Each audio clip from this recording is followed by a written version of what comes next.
இன்னைக்கு வந்து தைப்பூசம், நிறைய பேர் விரதம் இருப்பீங்க. எனக்கு விரதம் இருந்தெல்லாம் பழக்கம் இல்லை, எப்பவும் போல் கோவிலுக்கு போகிறது உண்டு. ஃபஸ்ட்டு வீட்டில் சாமி கும்பிட்டுட்டு அதுக்கப்புறமா லேட்டாக கோவிலுக்கு போகலான்னு சொல்லிட்டு தான் பிளான் பண்ணியிருந்தோம். தைப்பூசம் அப்படின்றதுனால கோவில் ஓப்பனில் தான் இருக்கும். அதனால் ஃபஸ்ட்டு வீட்டில் வந்து சாமி கும்பிட்டுலான்னு ரெடி பண்ணிகிட்டு இருந்தேன். என்னோடய பூஜை ரூம் வந்து ரொம்பவே குட்டியாக இருக்கும். அதில் ஃபோட்டோ சைஸ் எல்லாமே சின்ன சின்னதாக தான் இருக்கும்.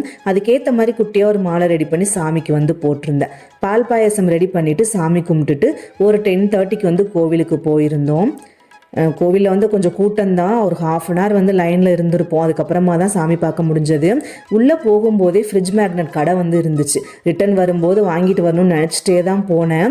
எனக்கு அந்த மேக்னெட் கலெக்ட் பண்ணுறது ரொம்ப பிடிக்கும். அது ஏன்னு தெரியல, நல்லா டிஃப்ரெண்ட்டாக கலெக்ட் பண்ணி ஃப்ரிட்ஜ் ஃபுல்லாக ஒட்டி வைக்கணும்னு ஆசை. இது வரைக்கும் ஒரு 7 வரைக்கும் கலெக்ட் பண்ணியிருந்தேன். எல்லாமே கிளாஸு. இந்த பாப்பா என்ன பண்ணாங்க அப்படின்னா, ஒவ்வொன்றா பார்க்குறேன்னு எடுத்து உடச்சிட்டாங்க. அதுக்கப்புறம் அதை வாங்குறதே நான் விட்டுட்டேன். இந்த டைம் வந்து வாங்கினது எதுவுமே கிளாஸ் கிடையாது. அதனால் இது ஒன்றும் ஆகாது அப்படின்ற நம்பிக்கையில் வந்து வாங்கிட்டு வந்திருக்கேன்.